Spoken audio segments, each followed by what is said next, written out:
বিকাল 4টার দিকে সচিবালয়ের প্রধান ফটক ভেঙে শিক্ষা উপদেষ্টা ও স্বাস্থ্য উপদেষ্টার পদত্যাগের দাবিতে এভাবেই ভেতরে প্রবেশ করে বিক্ষুব্ধরা, ভাঙচুর করে বেশ কিছু গাড়ি। পুলিশ ও সেনাবাহিনী এ সময় হামলাকারীদের বাধা দেওয়ার চেষ্টা করে। এক পর্যায়ে লাঠিচার্জ ও সাউন্ড গ্রেনেড ছড়ে আইনশৃঙ্খলা রক্ষাকারী বাহিনী। এ সময় আহত হন সচিবালয়ে ঢোকা অনেকেই। আবার আমরা এই চুলায় দিকে নামাই আনবো। উপদেষ্টা, শিক্ষা উপদেষ্টা, তাদেরকে গদি থেকে ছাড়াতে হবে। মাথাটা ফেটে গেছে, পুলিশে আসতেছে। এক পর্যায়ে আইনশৃঙ্খলা রক্ষাকারী বাহিনী সচিবালয়ে ঢুকে পড়াদের বের হওয়ার সুযোগ দেয়।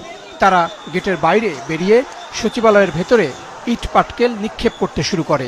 তাদের ছত্রভঙ্গ করতে পুলিশ সেখানেও সাউন্ড এবং টিয়ার শেল ব্যবহার করে।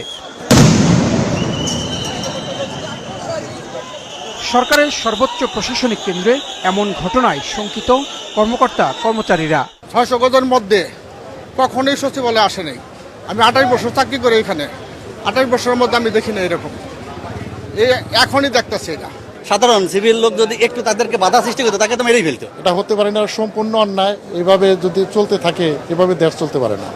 এর আগে দুপুর 2টা থেকে সচিবালয়ের প্রধান ফটকের সামনে তাদের দাবি আদায়ে বিক্ষোভ করছিল শিক্ষার্থীরা। সহনশীলতা দেখাতে যায় তো এই অবস্থা, সহনশীলতা দেখাতে হয়, কারণ আমরা তো সর্বোচ্চ পর্যায়ে ধৈর্য সীমা যখন অতিক্রম করে তখনই আমরা প্রতিহত করি, যখন আমাদের একটা আসে।